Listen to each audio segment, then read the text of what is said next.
every time the Kaizer Chiefs and Orlando Pirates cross paths. And today the stakes are raised with a spot in the Nedbank Cup final on the line. Once again, the pace of Ashley Dupree causing some problems, and Dupree has played it into the box. Oh, massive opportunity for Christian Saile, and he has shot it in. This would have been the discussion in the change room of Kaizer Chiefs. Win the ball, play it in the space that Marco has left, use the pace of Dupree, then quickly release Saile. That move is perfectly the way Atazwane has planned it. Unlucky, Saile doesn't get to finish. This head, 1-0, written all over it. Excellent serve. Monopole Saleng has an opportunity. He's played it across for Kermit Erasmus, and Orlando Pirates have the lead in the derby. He's the man for the big occasions. BMT, if you're looking for a player with BMT, Kermit Erasmus is the man to go to. 4 goals in all competition. The other surprise in the starting lineup was Solomons for Kaizer Chiefs. He's the other surprise. Is he yet to show us why he's the surprise in the starting lineup? Well, he has an opportunity on the ball now. Dylan Solomons cutting inside. He's picked out Yusuf Mart. Oh! Fizzing efforts from Mart, who separated these two sides back in October with an extraordinary effort. There is Solomons, uses his pace to cut inside, finds Mart in space, in between the lines, with a weaker foot, goes, it just brushes that upright. A product of the Orlando Pirates development team, a man that scored the winner in the first round game, that is Yusuf Mart. Frostlin space, Sitebe, Solomons, good cross, Saile! Well, he's had Chiefs' 2 best chances, and he's missed both of them. When you're looking at Shandu's defending, he's not open stance. He only sees the ball, he does not see the man. Saile should be putting that in the back of the net. He's in the small box. He's looking at goals. In that instance, he closes his eyes at the critical moment. A couple minutes shy of the interval.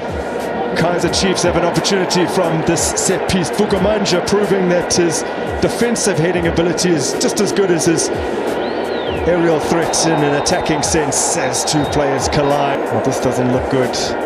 And they're calling for the neck brace as well as the stretcher to come on.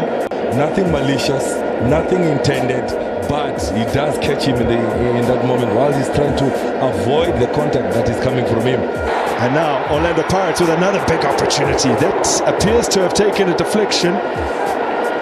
Tarek Fukumanja pleading for a corner, which will not be forthcoming. Good movement by Kermit Erasmus down the right-hand side. He goes for that cutback. He finds Zugamanja.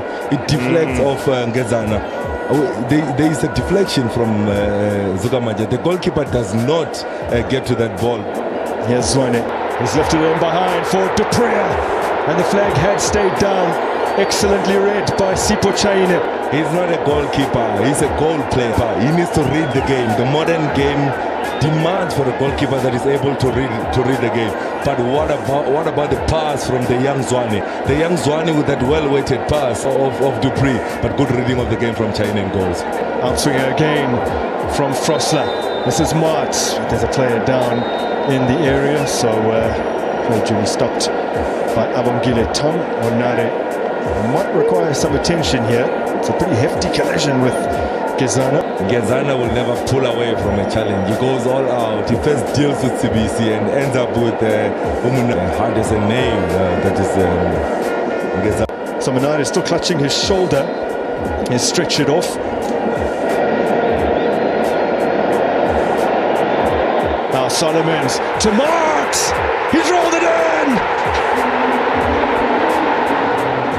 For Kaizer Chiefs. Well, FNB Stadium has gone wild. Yusuf Mart scored the most outrageous goal in his derby debut. This a much more conventional finish. Now kept in. Saleng scoops it to Evan Gap. The move starts in midfield. Ndlondlo finds the space in between the lines, spreads that ball wide, change the point of attack. Hoto says cut back. Saleng finds Evanga. Jackknife technique. It's in the back of the net. He goes for the wrong technique. He's slightly behind him in that distance. He has to adjust and improvise. But you need to get that on target. That's your bread and butter. These famous foes deadlocked in the Nedbank Cup semi-final. Chiefs won, Pirates won. Extra time to come. falls for Yusuf Martz. Frost has lifted it in. Well, arriving at the back post, Ashley Dupree has turned it wide. Decision making. Look at how Frosler looks up, heads up, onside. He's in line with the last defender. Big opportunity for Orlando Pirates. Saleng takes Ndlondlo, hoists it back into the danger area. Oh! Orlando Pirates, deep into extra time, have come up with a huge moment, and the towering centre half, who was brought on as a sub, has got the touch. Mtete is the final whistle. Orlando Pirates into the final. This will mean so much to Orlando Pirates. They are through to the Nedbank Cup final. They beat their bitter rivals Chiefs by 2-1. Coach, appreciate your time. Thoughts, please. Well, difficult to explain. It was a very emotional game from the first minute, I think, playing with a very high intensity, both sides, with moments for both teams. I think we start very well, but after the lead, we couldn't manage to keep playing the same way. We were a bit conservative. It's normal also. We didn't have so good experiences here recently, and all of those things usually also play. I'm a very proud coach. What can I say? We play now 3 games in a very short period, playing an extra time. The way these guys to have the chance, to have the right to play one more final together, to play for the club. I'm so happy. I'm so happy for the whole Pirates family, for the people who is behind us, for the players, for the fans. It's a very special day. Coach Atazwane Mangeta, appreciate your time. Thoughts, please. Thanks, Mr. Msivi. Yeah, look, I think we had the opportunity to go to the final. We were the first chance, that was clear-cut chance, right inside the 6 yards. Could have connected with the ball. We couldn't take it. And then right just after that, we considered a goal against the run of play. And I think we looked like we were compact that time, but they managed, to penetrate us and get a goal.